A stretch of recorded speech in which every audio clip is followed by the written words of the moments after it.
Today is really my great pleasure to have Professor Bill Green and Stephen Barrett join us to speak about the topic on tough to decarbonize transportation sectors as part of MIT Climate Grand Challenge. Before I formally introduce Bill and Stephen, I want to do a few routine exercise and try to warm the audience up here, right? First of all, please turn on your video as much as you can, right? Video on, audio off, that's the norm here. The second important convention at this forum is I expect every participant to contribute to one idea. It could be in the form of a question to the speaker or could be a comment to the speaker. But given you choose to spend 1 hour here, please help contribute to one idea, put into the chat here, right? So today we will cover the tough decarbonized transportation. Bill and Stephen will describe there are three main sectors, right? I would like to put a poll there to see which one interests you the most, right? So I'm opening the poll to decarbonize the aviation sector, to decarbonize trans-oceanic shipping, and to decarbonize long-haul trucking.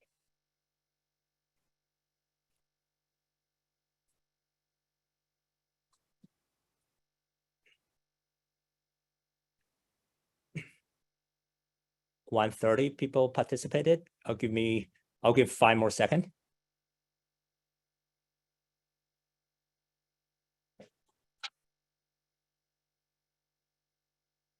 Okay, I will end the poll here and share with everybody the result. Bill, Stephen, can you see the result? Cool. 37 on aviation, 12 on the ocean shipping, and 51% on trucking. Great, thanks everybody. Second one, just to in the chat, I will invite everybody to type your organization, your city, and the local time. All right, just so we know who are the audience here. So I would say MIT, Cambridge, Massachusetts. Now it's the, oh no. UCLA, Austin, Yorkshire, University of Calgary, London, UK, New Mexico, Lincoln Laboratory.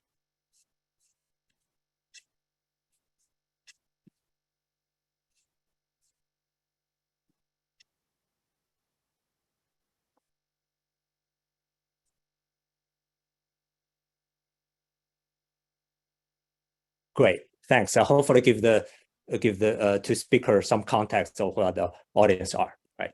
So let me introduce Professor Stephen Barrett first. He's from the Department of Aeroastro at MIT. He directs the Laboratory for Aviation and Environment and leads the MIT Electric Aircraft Initiative.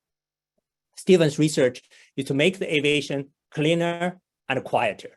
This includes developing low emission and low noise propulsion technology for aircraft, improve the scientific understanding of the atmospheric impact of aircraft pollution, and evaluate the sustainability of biofuels and electric aircraft.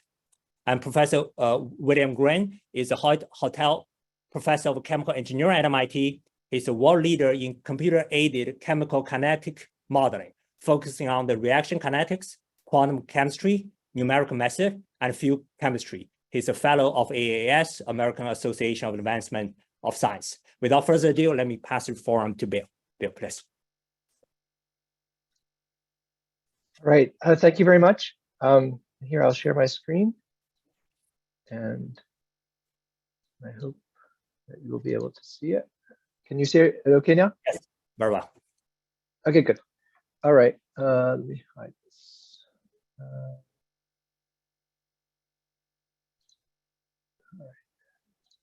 All right. So I'm going to talk today about 3 sectors of the economy: aviation, aviation, shipping, and trucking, and trying to decarbonize these huge parts of the economy. Stephen and I led a very large faculty team and also involved a lot of research scientists and some students to try to write a white paper about this topic last year. And these are the people that contributed. You can read the white paper and more background information at this website here. I'll give the brief version here today. First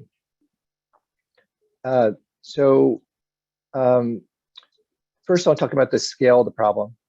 So the each of these sectors is about equally big. Actually, the trucking is bigger. And they're all huge. So they're all on the scale of almost 1 billion tons of fuel, more than 1 billion tons of CO2 emissions per year. And their sectors are slightly different, but all of them involve a lot of long-haul vehicles that travel very long distances every day, both for airplanes, for heavy-duty trucks, and also for ships. And altogether,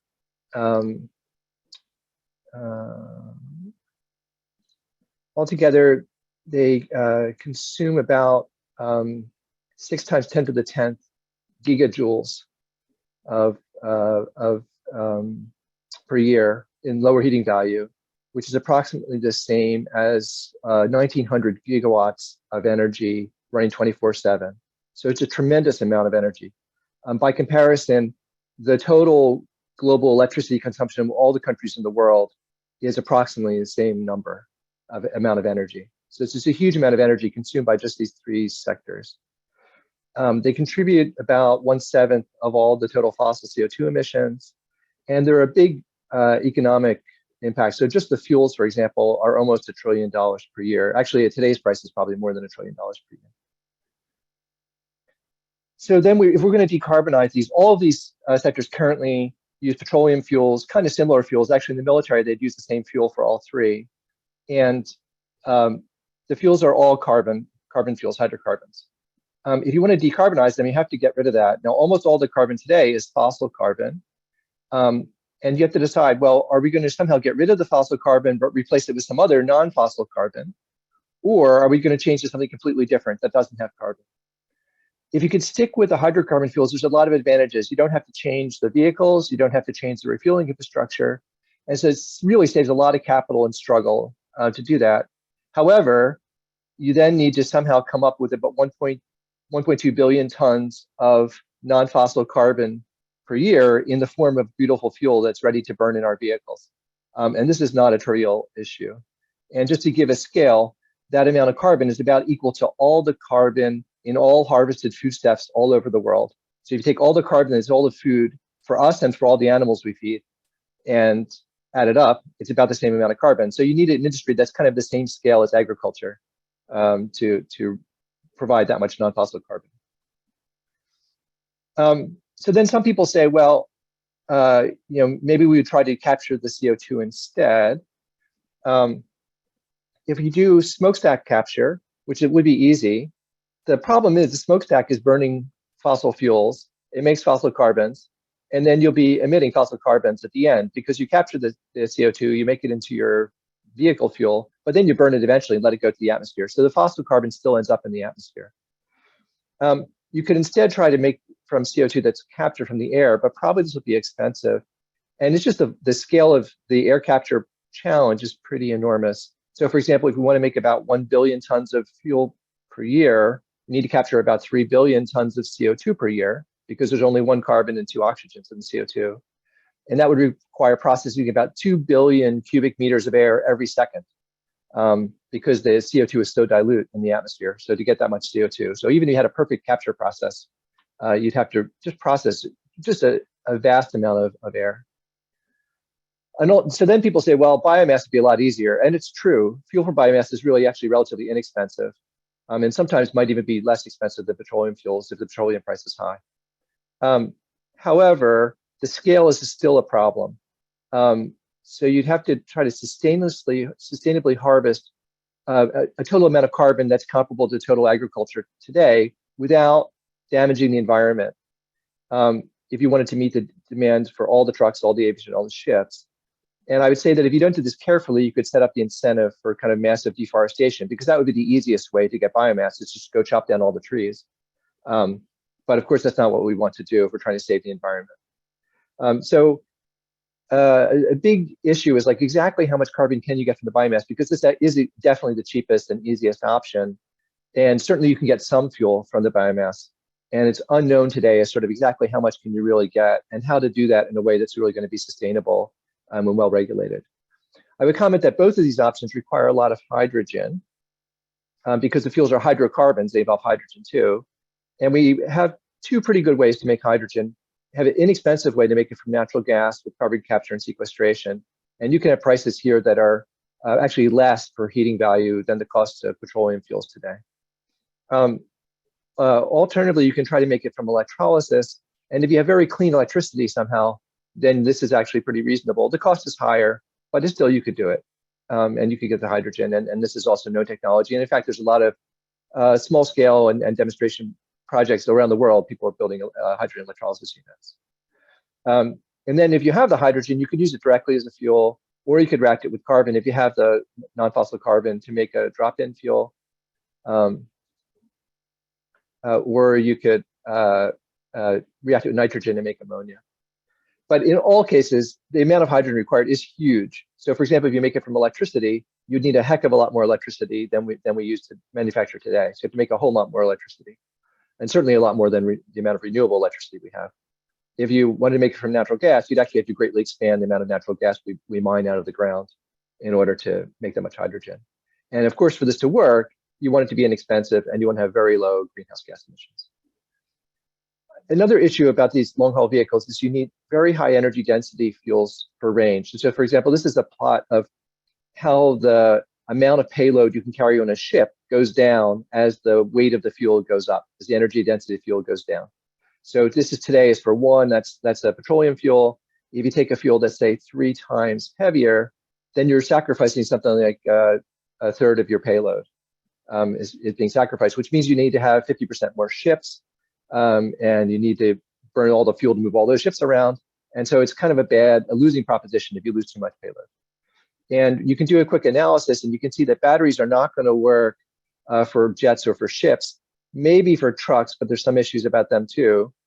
And for jets, hydrocarbons look by far the easiest, considering the payload issues. For ships, there's some other options, but not too many.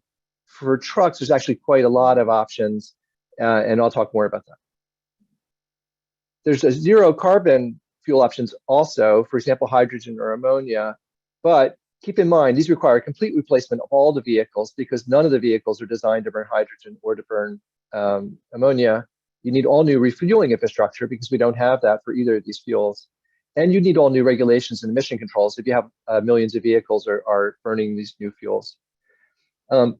Hydrogen is easy to make, it can be inexpensive, but it's really difficult to handle because it's a gas. And you can make it a liquid, but you have to be at very low temperatures, cryogenic temperatures lower than liquid nitrogen, or you have to use very high pressures. And the high pressures also makes it hard to handle.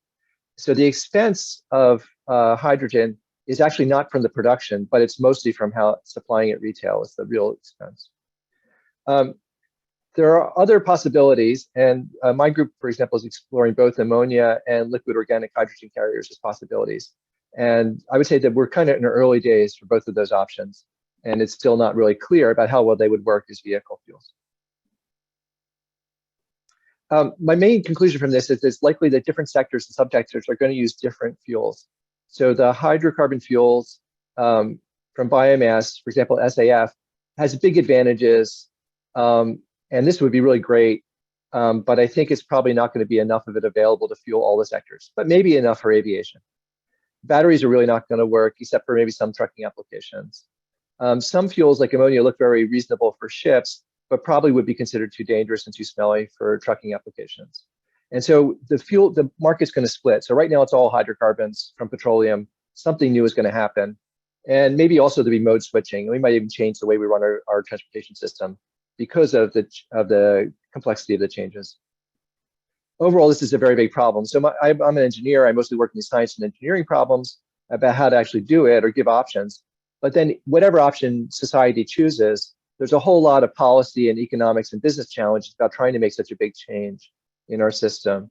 And the key challenge here is that at least in the rich countries, most of them have committed to reach net zero emissions by around 2050. That's maybe 20, 25 years from now, not that long. And so we really have to make a lot of progress in this extremely difficult problem quickly. I will talk very briefly about the trucking problem in particular. So we've been studying that in particular. My students, Robert Jones, Cariana Moreno, and Shayandeep Biswas have been working on this. So the trucking sector in the United States is this black wedge. That's the medium and heavy duty trucking. and about half of that is the emissions from the long-haul trucks. Trucking use is increasing and projected to continue to increase, and so they're not the biggest part of the emission picture, but they're too big to just completely ignore. You're not going to get to net zero if you ignore this sector.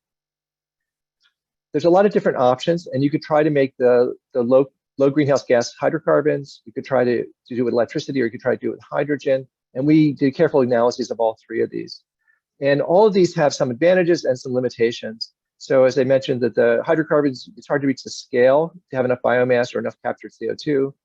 For the batteries, there's a lot of problems with the trucks. The batteries are very heavy and they take a long time to recharge, which is against the business model today. And they're expensive. The cost of delivered retail hydrogen right now is just completely prohibitive. So you can't do it that way, even though fundamentally hydrogen looks like a good option as a, conceptually. And the scale is just huge. And just to emphasize, so truck fuel itself, total cost is about $1 trillion per year. So this is a very large part of the economy. Long haul is different. There's a lot of trucks. So the long haul trucks you see out on the highway are different than the short haul trucks you see, like the delivery trucks and the everyday. And they actually may need different technical solutions. We just studied the long haul trucks. And the long haul trucks, the labor is actually the biggest part of the cost in the rich countries. So it's different than aviation or shipping, because labor is such a big part, because the driver has to be in the truck all the time. And then the fuel is the next biggest cost, and the capital cost is last. If you change, for example, the batteries, then it switches, and the capital cost becomes very significant because the battery is so expensive. If you switch to hydrogen, the cost of the fuel becomes very expensive, more than the labor. In the long term, we project that they actually come close to each other. So they continue to be dominated by the labor cost. And now you have multiple different options that are all within 50% or so of each other, 30% maybe.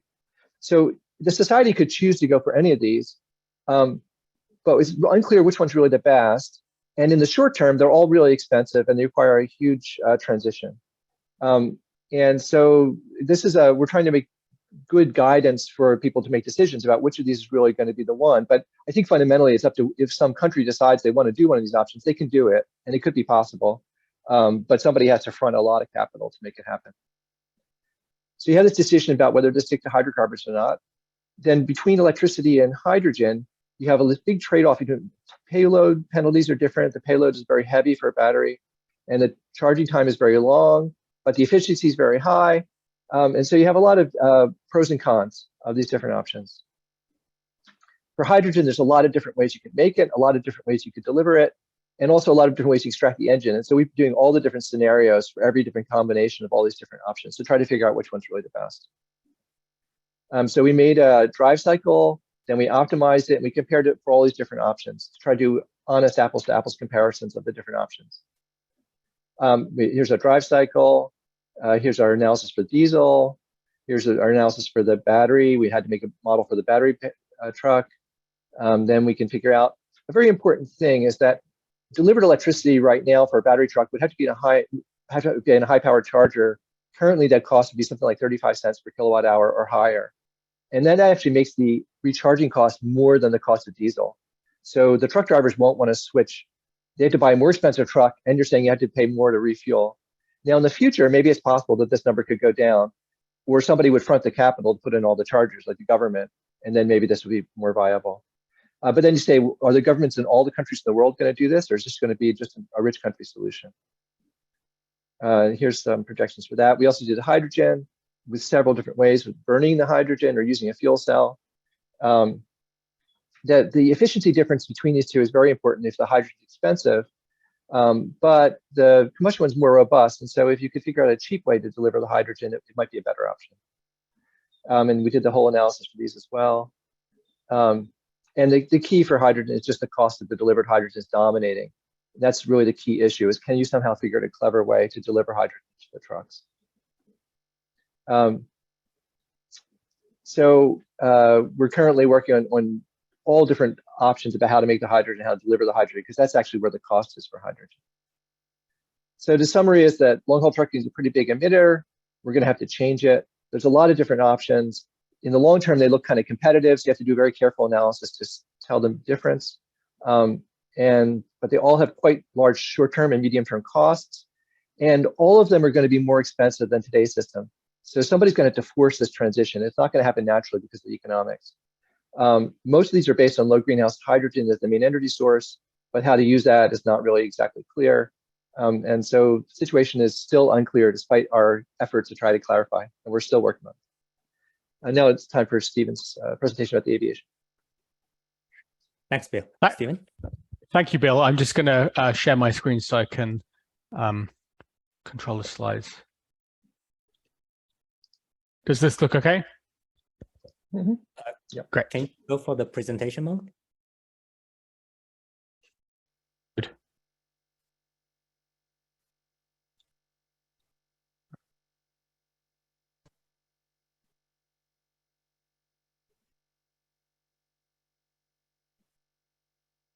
That looked okay to me, Stephen. Try again.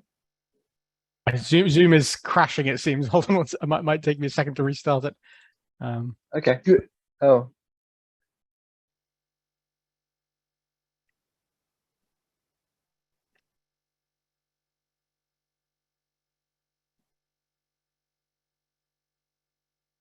Let me try again. Sure. Am I back? Can you hear me? Yeah, very well. Great. Okay. Sorry, Zoom came up with a message saying Zoom is crashing, send feedback. Then it seemed to continue working, and then it actually died. Anyway, it's good to be with you after some of the usual technical ramblings. So I'm going to move on now to the aviation part of this presentation. And the title is a little different, you'll see here, which is that it's towards zero environmental impact aviation rather than, decarbonizing aviation. The reason for that is that aviation is a little different when you look at the challenge, which is that decarbonization isn't enough, and I'll describe why that is next.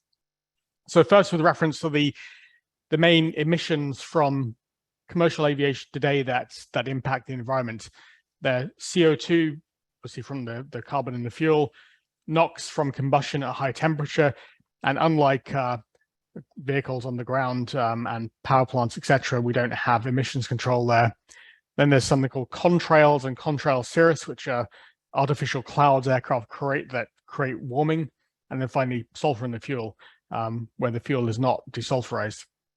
Now, in order to see the relative importance of these different things, one thing we often find helpful is to put this on a dollars of environmental impact per ton of jet fuel burned scale. So that's monetizing the impact on the climate and on air pollution in other ways.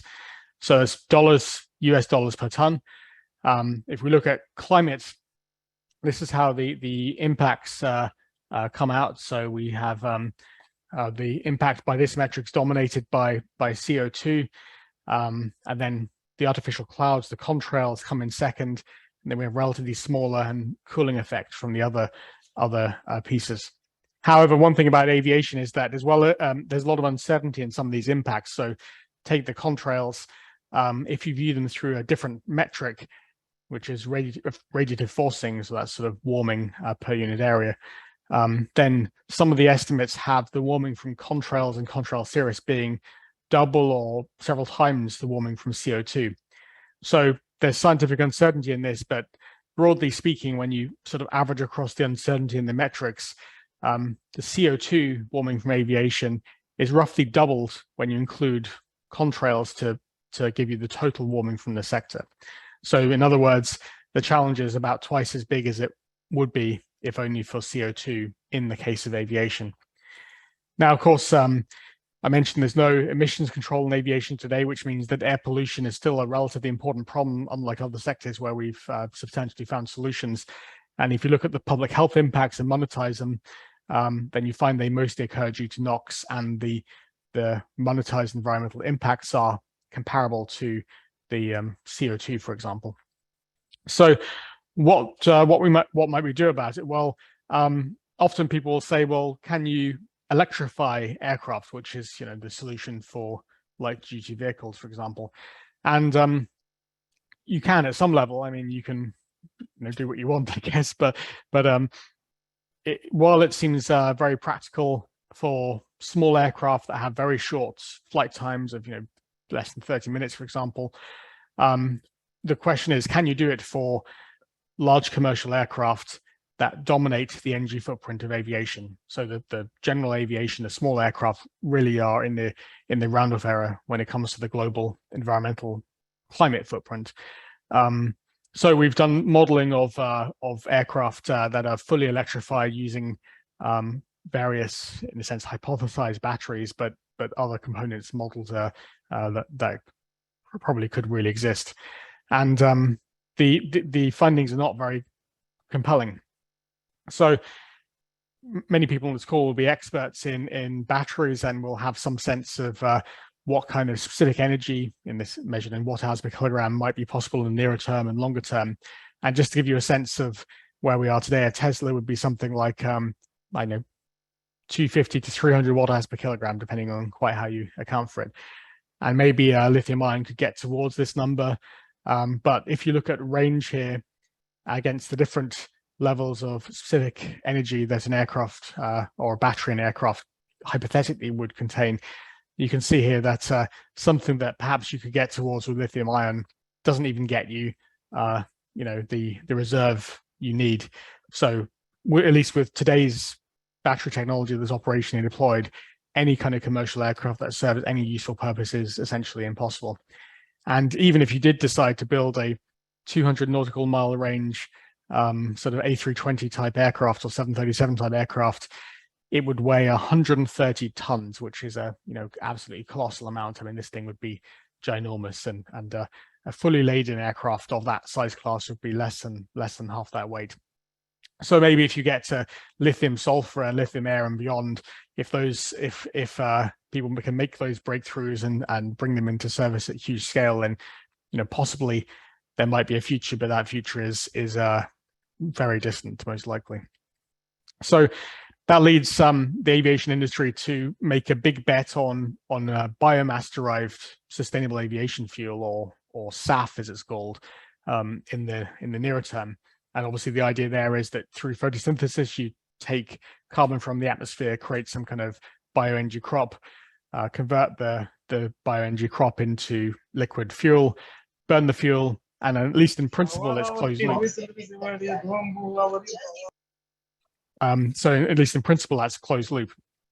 Of course, in practice, it takes energy and emissions at every stage of the life cycle of creating a fuel, and a practice that many of us at MIT are involved in is called life cycle assessment, or LCA, where we consider the different fuel pathways that could be used to make a biomass-derived sustainable aviation fuel, the different feedstocks, the different crops that could be used to make that fuel, and then evaluate the different stages in the fuel production and transportation, and come up with life cycle assessments in terms of carbon intensity in grams of CO2 equivalent per megajoule lower heating value of the fuel.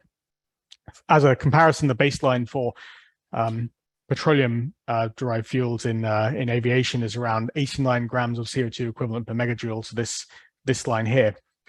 So what you can see is that many of these SAFs, sustainable aviation fuels, do indeed have very significant reductions relative to today's baseline, but those reductions don't go to zero. So this is a path to making significant reductions in aviation's carbon footprint, which, remember, is about half of the total climate footprint, but it doesn't get you to zero. The second thing is that if you think about what's the scale with which you could produce these fuels in future that Bill alluded to, we've done work where we've evaluated every parcel of land in the world and said, what's the best use of that land under a large range of different policy scenarios which really control how much land could you usefully use.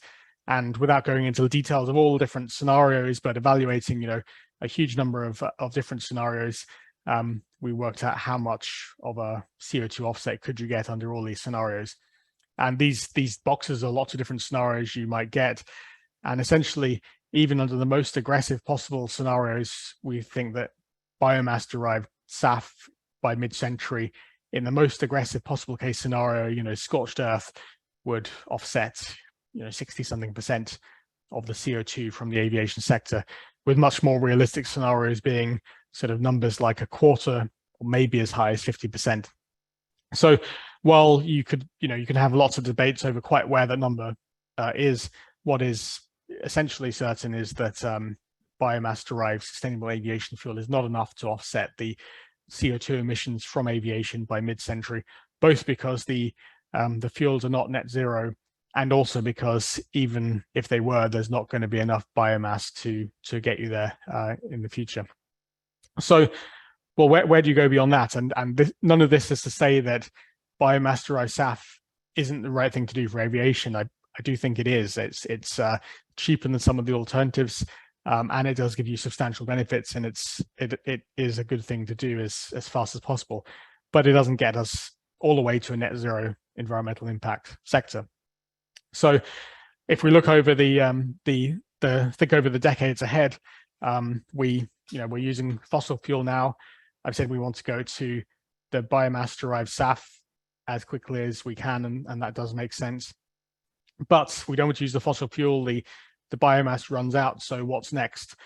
Well, unless you want to put nuclear reactors on airplanes, which I'm not sure that's a world I necessarily would feel comfortable living in, all that's left is electricity, right? Just by elimination, there's nothing else you can use. Maybe I know that, yeah, like a wood-stoked aircraft or something, but then you use SAF. So really, the only future for aviation is electric. But then I already said that a battery electric aircraft doesn't look viable in the near term.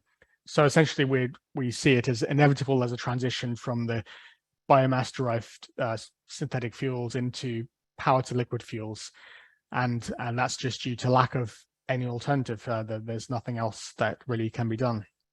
So probably in the nearer term, that's power-to-liquid fuels that look very similar to today's jet fuels, because the aircraft lasts for 30 years and are produced for decades, and so many of the aircraft flying today will be with us beyond 2050. So those assets need to be decarbonized using a low carbon fuel. But creating a synthetic fuel, a hydrocarbon fuel, costs more energy per unit energy in the fuel than just making hydrogen. And so the sort of central value proposition for hydrogen in aviation is, in a sense, that you could have the same energy on board the aircraft at lower cost than creating the power to liquid fuel and capturing the carbon to make that fuel. Then maybe in the very long term, with major breakthroughs, you could have batteries. So in a sense, all of this includes large scale electricity, and at least all of this includes green hydrogen to make or use as the fuels. So let's take an example of what kind of scale of electricity we're talking about. So let's do an example of fueling Charles de Gaulle, CDG, the major airport in Paris with power to liquid fuels. Well, how much power would that take? So this is the annual average power requirement to make different power to liquid fuels with various assumptions and increasing technology, and then also hydrogen, broken out by the various components needed. But to give you a sense of the scale of that, the largest nuclear plant in the world produces 7 gigawatts. So we're talking, 1, 2, 3 times the largest nuclear plant in the world to provide the electricity to produce e-fuels for the requirements of the major Paris airport today. So that's not impossible. It's within the realm of physically plausible, but it's very significant. Of course, if you were to use, for example, solar, then you end up needing many times the area of Paris itself potentially to generate the electricity. So none of this is to say that this is sort of necessarily impossible to do, but the scale of the challenge to create the power generation infrastructure for the future of aviation, and I made the case that the only future of aviation that is net zero is one that ends up relying on large scale on electricity, is going to be a very challenging and expensive future to get to. Then if we look at the total energy demand, both the totals in these solid bars here and specific energy demands in these hatch bars here for 2019 here in 2050, created for PTL, the higher bars, and hydrogen, the lower bars. You can see it looks pretty challenging as well, but also not impossible. So for example, today, total global renewable electricity generation, if you were to create all of today's fuels using a power to liquid approach, essentially aviation would consume the entire global capacity of renewable electricity generation today. If you go out to 2050, there are different scenarios, a couple of IEA scenarios here. This is the requirement for aviation, depending on if it's hydrogen or PTL. Well, it's a significant fraction of these different scenarios. So, not impossible given most of this needs to be renewable anyway, but it's going to need to be factored into the future grid on global scale as a very, very major component. So I mentioned when starting that aviation is not just about decarbonization, that there are also other effects because it's the only anthropogenic source of emissions at high altitude, other than rockets, I suppose, and other minor things. Well, the major one I mentioned are contrails, which are these artificial clouds that get created behind aircraft. They form around 10% of the time on a persistent basis. And that's when the atmosphere is cold and damp enough to sustain what is essentially an artificial ice cloud. Now, when we've done research at MIT to quantify the scale of this globally using recently launched satellites and then machine learning techniques developed in collaboration with LIDS colleagues, and have produced a map of global contrail coverage over the contiguous United States. And you can see, for example, flight tracks show up over oceanic flight tracks where, until recently at least, aircraft just sort of were, fire and forget in a sense, spaced out with no radar coverage over the oceans. Over the US, you can see a much more diffuse pattern because aircraft can be routed everywhere with radar coverage to ensure separation between aircraft. And you can see things like near Paris, the contrails go away as the aircraft descend below into warmer air where the contrails don't form. So that all looks sort of convincing about the scale of it and helps to add confidence to the previous climate modeling based evidence that suggested that the contrails cause similar amounts of warming to CO2. Of course, COVID also happened, one of the greatest tragedies in recent human history, but also something where we have that we should learn what scientifically we can about the environment. One of them was contrails, where we use this approach to sort of minute by minute characterize where contrails are over the US pre-pandemic 2019 and during the pandemic in 2020. And if you remember back to March 2020, we had a large number of flight cancellations with 70% reductions in flight, something like that. And so we see that from space in terms of the contrail coverage that exists over the Earth with massive reductions in coverage percentages from 2019 to 2020. So that both sort of helps make the case that this is an empirically verified thing rather than just a theory. But it also enabled us to create the technology to view in real time from space the formation of contrails and their avoidance. And now we're working with partner airlines to trial real-time contrail avoidance, which is where airplanes will slightly reroute mainly in altitude to avoid the formation of contrails and also verify that they're not formed. So that is what we think is probably the cheapest and fastest way to mitigate the climate impacts of aviation, where it'll cost 1 or 2% in fuel burn to roughly reduce by 50% the warming from aviation. So that's sort of the solution to the non-CO2 part of the problem. So with that, it is 12:41. So sorry for being 1 minute beyond your target, but with that we can have the discussion. Thank you, Stephen. This is fantastic, right? So, Stephen, I'll start with you about the country where you ended, right? The two things I'll ask you. One is, I think in your last talk, you mentioned that there is technology that can significantly cut country, like about 80%, with a marginal increase of the cost, right? Decreasing the fuel efficiency of that. And you mentioned you're working with the fuel industry to start to really implement this. Give us a little bit update of where we are in that, right? But related to that is there's recent controversy of a Google flight carbon calculator on that. They no longer counted the country as part of the warming. They are right in the strict carbon sense, but if you really look at the whole warming effect, it needs to be incorporated. I understand the country effect varies significantly by the conditions, right? It's hard for them to do. So what's your opinion on how should Google do in informing the public? Yeah. So first on reducing contrail warming. So we currently think that the best way to reduce contrail warming is contrail avoidance. So essentially, contrails only form in very particular meteorological conditions when it's super saturated with respect to ice. So that means kind of cold and wet, essentially. And that happens around 10% of the time in the air at cruise altitudes. Now, these regions of supersaturation are sort of like pools. They're vertically thin but laterally wide. So that means to avoid them, it doesn't really make sense to fly around them laterally, which would also add flight time, but you would reduce your altitude slightly for some period of time and then go back up. And so we're now working with airlines on trialing this in US airspace with in-service commercial aircraft, and the early trials suggest this is hopefully going to be a possible thing to do. So it'll take time to prove that out and to verify the fuel burn costs, but at least the modeling early on suggested 1 or 2% more fuel burn to mostly eliminate contrails. So I think that looks very promising, and something that can be done mostly with today's technology, with the existing satellites and so on. Now, on the Google Flights issue, yes, they decided to reduce the contrail uplift factor, which was something like a ×2 multiplier.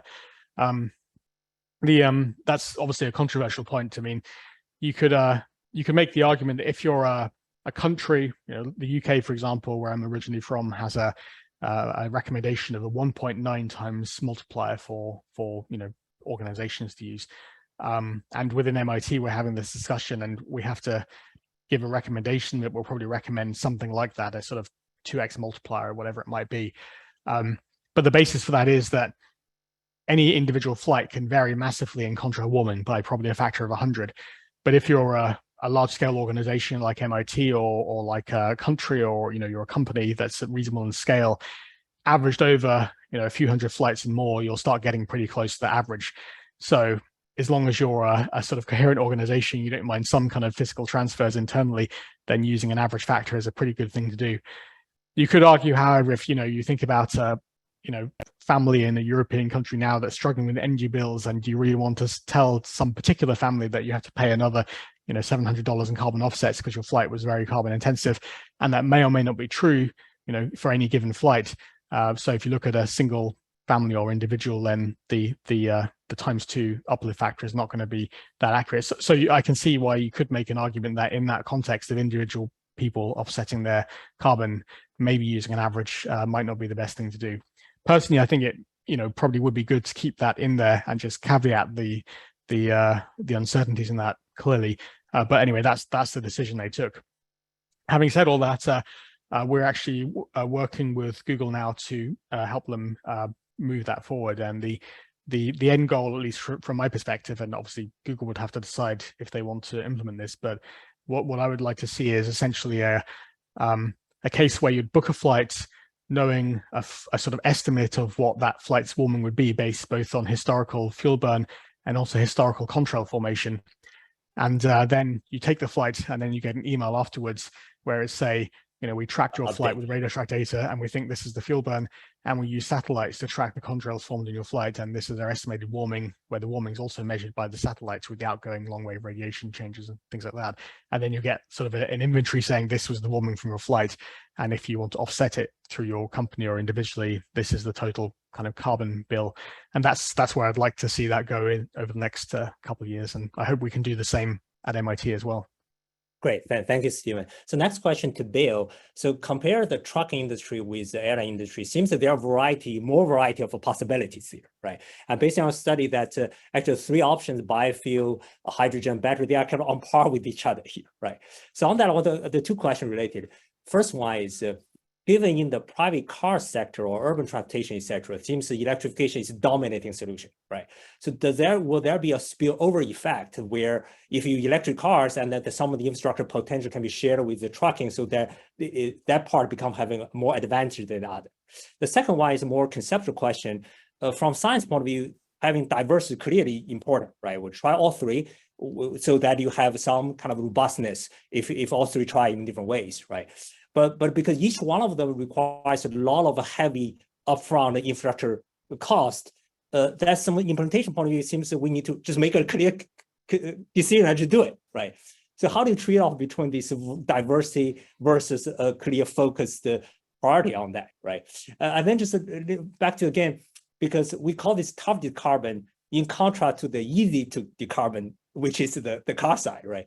I would say it's easy in the sense that engineering and science, we solve the problem. The question for private car electrification is implementation, is incentive design, right? While for the decarbonizing, it seems that sometimes the basic science is not mature. Sometimes science mature, but engineering is far from. And then the next layer is the industry practice. So give us a sense of the different options. Are we still in the science phase? Are we in the engineering phase or the industry practice phase? Yeah, so, okay, so trucking, first of all, I'll say trucking is very complicated. It's actually much more complicated than aviation or shipping because there's millions of independent actors in different countries who all have different business situations and use their trucks for different purposes. And so the whole range of trucking fractures into many, many different situations. Also, there's no global regulation. And in fact, in many countries, there's almost no regulation at all. So it's different than aviation and shipping, where there's international bodies, which at least theoretically could put in regulations that theoretically everybody would follow. There's not even such a body for trucking. Okay. Also, if we want to solve the trucking problem, it's important to think it's not about the United States or about Europe. It's about the whole world. Most of the trucking emissions are not in the United States or Europe. So we have to find a solution that's going to work everywhere. And everyone in the world pretty much relies on trucking. So you need the trucking system to work. It feeds everybody. It provides all the goods. Many people's incomes depend on the fact that their business can ship things by truck. And so it's not like you can just say, sorry, no more trucks. It's not a viable choice. Okay, so then how do you solve it? So where are we? Well, first of all, try to figure out which things can work. And I think our preliminary results are that there's actually many options that work that are within a factor of 2 of the current cost. Okay, so now that in one point of view, if you were a powerful government, say China, I don't know, some government that has a lot of authority, you could probably institute and say, this is it. Our country is going to go this way. And all you truckers, you can't buy any more of the old trucks anymore. You have to buy whatever the new kind of trucks are, and you have to use the new kind of fuel, and that's it. And you could do it, and it's going to cost twice as much. And you'll have some problem because people will want to keep reusing the old trucks as long as they could because they're going to cost half price. So there's you'd have to put some tax in or have some subsidy or something to help them out. But it's possible, right? So that's a social science problem. I'm not a social scientist. I don't know how you would do that as a policy person. But it's the reality that the engineers have not come up with any solution that's cheaper than the current system. So it's not going to come in naturally. Also, all these businesses, they're businesses. They run to make money. They usually are very tight margins. They're not making a lot of money. And so they're very efficient, actually. The trucks are quite efficient. So for example, today, if you had an electric truck in America and you charge it with grid electricity, you'd emit more CO2 than you would using a diesel truck because the diesel engines are so efficient. And our grid is not it still emits a lot of CO2 because we use a lot of coal and natural gas. So it's not trivial to figure out the solution that's really significantly better. And just from the environmental point of view, and then just from the cost point of view, it looks like all of them are slightly more expensive. So anyway, I think there's a lot of solutions, and we could use more trains, and you can use more barges and boats, and there's a lot of different ways you can ship goods. But it's like the complexity is extremely high. Is maybe my main comment about this.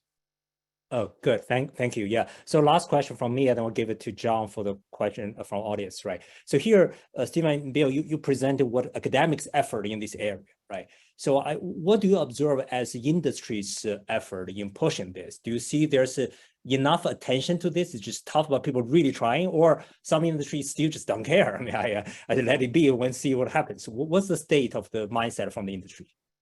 Yeah, so I think that the industry sees that in the rich countries, in Europe and in America, something's going to happen, and Korea and Japan. And so there's projects underway to develop electric trucks, particularly for shorter range trucks. It's pretty big. There's pretty big business. Actually, like Rivian, founded by a MIT student, is a contract for 100,000 electric powered trucks. So I think for the short range trucks, electrification is going to happen in the rich countries for sure. There's also a lot of efforts in demonstration projects with hydrogen-powered trucks, and I think that they've proven that they work. And so for the hydrogen, really the whole challenge is 100% about how can you supply hydrogen to a truck retail everywhere at a price that people can afford. And so that's the main challenge. so those two are people are serious about them. Now, both of those solutions, I think, are not so obvious how they would work in Zambia or Indonesia or Vietnam. And so I think there's like another whole level of like thinking like, are either of these really going to be the solution for the world? I mean, in one way, the rich countries find a solution and they implement it, then maybe the rest of the countries will follow and draft on them. But we really need to think about it carefully because these both the hydrogen and the electricity solutions depend on a very expensive infrastructure development. And it has to be everywhere. The trucks have to be able to recharge wherever they get to or refuel wherever they get to. So it's not like you can just do it in the port cities and say you're done. For delivery trucks, you can just do it with the electricity in the cities and maybe you're fine. So there's like some fraction of the trucks you could just go and it's relatively simple, but another fraction is not. And the electric trucks are going to cost more. So it's like there's another issue about the cost that you have to figure out how to handle. Steve, on the airline industry? Yeah, in aviation, I think in Europe, there's been a pretty strong commitment for several years now to get towards net zero. And I think in the US, within the past year or two, the US really has committed to that as well. I think the thing that it's really lacking at this point is the policy support to make that a rational economic thing to do. So we need some mechanisms that either price carbon or maybe it's SAF mandates and maybe control avoidance sort of policy support. So it's getting that policy support that makes it possible to do in practice, because even if industry is very supportive, which I think generally is the case, that there still has to be the rational basis to make the large scale decisions, because you can't just throw billions into something not knowing that there's level playing field. Yeah, thanks, Steve. John? Bill, Stephen, we had a super active chat, highly technical talk, surprisingly not too many technically oriented questions. So let me just start. The one thing that really seemed to gain a lot of interest was, Stephen, when you were talking about the contrails. Now, so one question from Robert Palasin, which is basically to ask, do the contrails, are they currently accounted for in our general greenhouse gas inventory? So correct me if I'm wrong, but I think aviation normally accounts for about 3% of global CO2 emissions. So I think the question is saying, should we really think of aviation as 6% of global CO2 emissions? Is that the right way to think about it? Yeah, I think from a scientific perspective, that is, and many countries would view it in that way. For the US, the position is just carbon now, but I think that will likely change in the coming few years. But essentially, 6% is not a bad number. Okay, and so your proposal to point out that actually by burning 1 or 2% more of the fuel, we could actually eliminate much of that contrail contribution and cut that 6% to 3%. That seems to be a very, very powerful lever that we ought to be taking a very close look at. It does. And I mean, if you compare it to sustainable aviation fuel, which might cost 2, 3, 4 times the price of today's jet fuel, you might get, let's say, an 80% benefit in the CO2 component for 2, 3, 4 times the price of today's fuel.